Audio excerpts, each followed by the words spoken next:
Welcome to the driftless region. Steep ridges, winding rivers, big bucks, and big fish. I'm a dad who loves the outdoors, and I'm trying to pass that love on. Not just the skills, but the patience, the lessons, and the memories that last a lifetime. Out here, the outdoors isn't some far-off destination. It's right in your backyard. Real people and real adventures. Welcome to Driftless Outdoor Dad.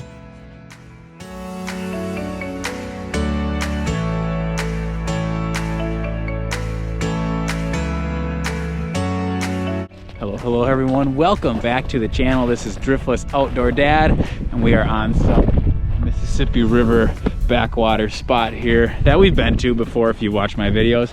And we're just gonna throw a couple lines in the water trying to catch panfish. That's mainly bluegill, perch, crappie, whatever bites really. But as always, before we get going on this video, don't forget to subscribe to this channel. I need way more subscribers to grow this channel as quickly as possible. So please hit that subscribe button so we can keep on growing. Now, I've had a ton of struggles out here in the Winona area this year, just trying to find a consistent panfish fishing. A lot of my main spots have been really bad this year, and I don't know why. So I've had to go to a few new spots. This is one of them, and it's mainly been bluegill here so far, but they've been biting pretty consistently, which is nice. I don't know if it's ice thickness or what, but if you guys have been also struggling to find panfish, let me know in the comments down below.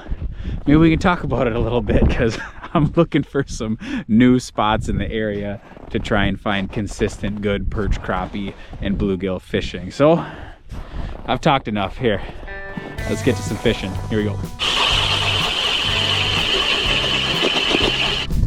There's so much ice out here. It's nuts. My goodness.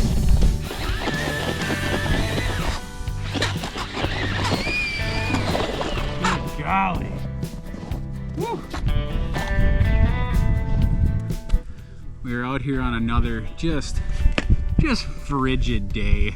It's another sub 10 degree day here in the driftless region on the backwaters of the Mississippi. I'm getting really sick of all this cold weather. It sucks. It's hard to fish when it's this cold all the time. The ice has gotten well beyond a foot thick. It might even be in the 2 feet thick range now, as you saw with me augering that last hole. Just outrageously thick for January. It's been a very cold January, the coldest January that we've had in many years. So it's been tough. It's tough to get out here and fish. I'm actually surprised by how many videos I've made, even with how cold January has been. But here we are, still going for it. Most of my spots around the Winona area that in the past have been really good spots have just not been that good this year. They've been very disappointing. So I think I need to start venturing out to some new spots. So if you got any fun spots you want to share with me in the comments section, let me know. Post a map picture or something, because it's been a struggle in my normal spots. Maybe it's been the really cold weather of January. Who knows what it is, but it's been a grind, that's for sure. Yeah, we're too deep. We gotta move. Way too deep. Well, we moved. I was out way too deep out there. We've moved in by the docks where I've fished before. You've probably seen some other videos of me fishing. This is more like 18 feet. There's a lot of activity here. I don't know if it's fish or if there's weeds down there or what. We're just gonna start with this rod. See if we get bit quickly. There's one. There.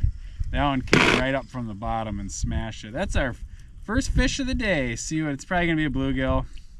Little mid-sized gill, but that is fish number one. That's a good sign. We have switched back to just the normal waxworm, and it produces bluegill number one.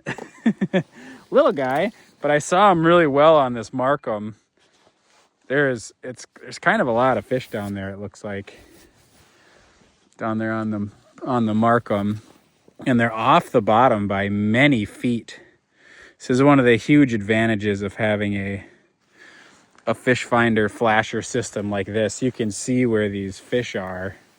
Because normally I'll fish as close to the bottom as possible, but especially later in the season, they seem to come up suspended more. I see a lot of suspended fish on this Markham right now. Let's see if we can nab another one right away. Today's video is brought to you by Roeder Electric of the Driftless region, servicing areas like La Crosse, Onalaska, Trempealeau, Holman, and Winona. John Roeder is a licensed master electrician who can meet your residential, commercial, and agricultural needs. Give John a call for an honest quote from an honest family man looking to perform quality electrical work, or visit his website at roederelectric.com. This one's got a little bit bigger of a bait on it. This one's got that, oh, there we go. This one's got that big kind of spoon with the waxworm on it. There, one just bit. Here we go. There we go. Oh, all right, they're liking this spoon.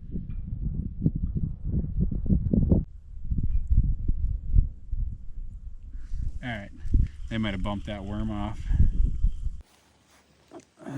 They kind of did.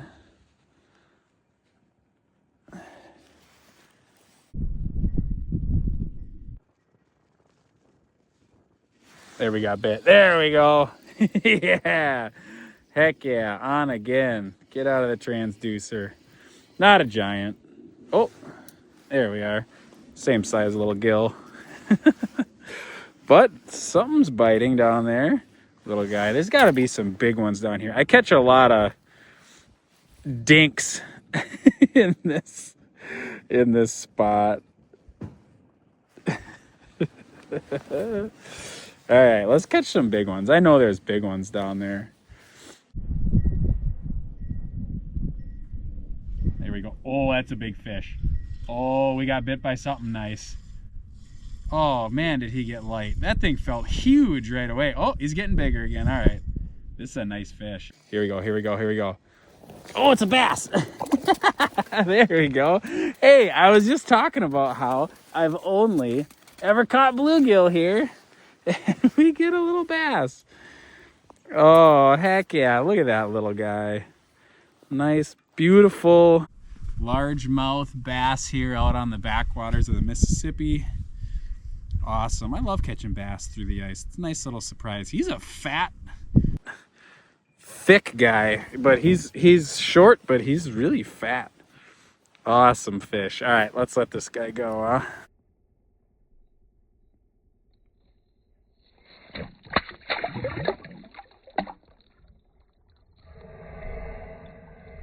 All right. There we go. That's fun.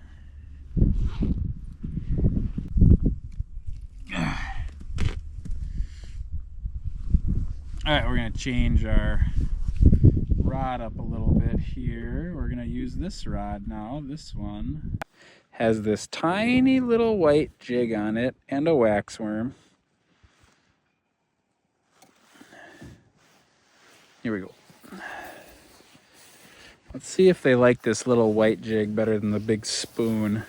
That big spoon can be a little bit too much sometimes when you get late in the ice fishing season like we are now, and those fish get so finicky and they've seen every little bait and every little jig down there. So sometimes you need to go really tiny, and this jig on this pole is really tiny. And I had more success with this jig last time I was out in this spot. There we go. Yeah. That took way longer than I thought it would after I got bit so fast. Oh, a little bluegill. All right.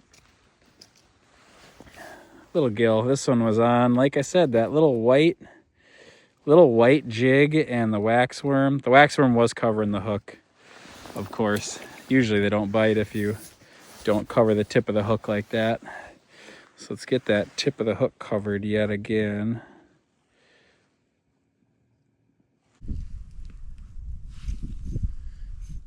Man, they really don't like the dead stick right here. They really need some movement. Bam, there we go. Little one. Little tiny guy. Little tiny guy. Little guy, there we go. Guys, it's really cold out here, and I've mentioned this before, but I like to wear 2 pairs of gloves because I like to jig with these thin ones, and they keep my hands warm enough when I'm jigging. And then I got these much thicker ones I can put on if my hands do end up getting cold, and more for like walking out and drilling holes and stuff. But they're both Ice Armor gloves by Clam. They're a little bit on the pricier side, but I've had these for years and they absolutely rock, and they just last forever. So highly recommend you get yourself a pair of the thick ones and the thin ones. You just got such better feel with the thin gloves versus the thick. And I'd rather have this thin pair on than nothing and just freeze my hands. Especially when it's really cold out like it is today. There we go. I'm just doing such soft little movements. Obviously, I'm not catching anything special today. Ooh, I'm all iced up. Got a piece of ice here. I haven't caught anything special today. I don't know if I will in this spot. This is more of a quantity over quality kind of spot. What I've noticed. This is my first year really fishing this spot. But you still, no matter what's down there, big ones, little ones, they're going to bite most of the same techniques. But in this case, I get it down to the bottom and then I bring it up. And when I do jigs, it's just the littlest, tiniest movements. They don't want a lot. And then lots of times I'll jig it. I'll give it like a jig, and then I'll stop. And that's lots of times when they bite it, is when you stop the jig and you just have just a hold on it. So here we'll do jig, stop. Boom, that's right when he hit. Oh, but I missed him. That was a big one. Dang it. Dang it. And then lots of times after I get a big bite like that, you have to check your worm. Because see how they knocked it off the tip of the hook there? You can see the tip. You're not going to get another bite on that most of the time. So it's just better to reel it up, take the time, fix the bait, and then put it down and catch it again. Because otherwise you're just jigging down there, they're staring at it, and they won't bite it most of the time. Especially late in the season. So, oh my gosh.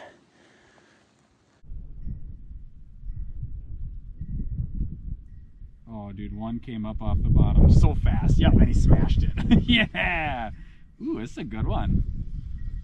It's a good fish. Let's get a big gill finally.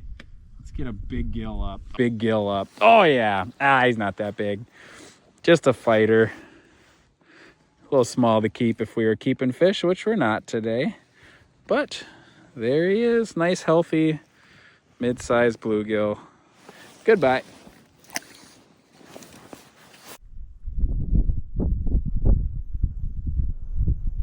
There. Ah, dang it.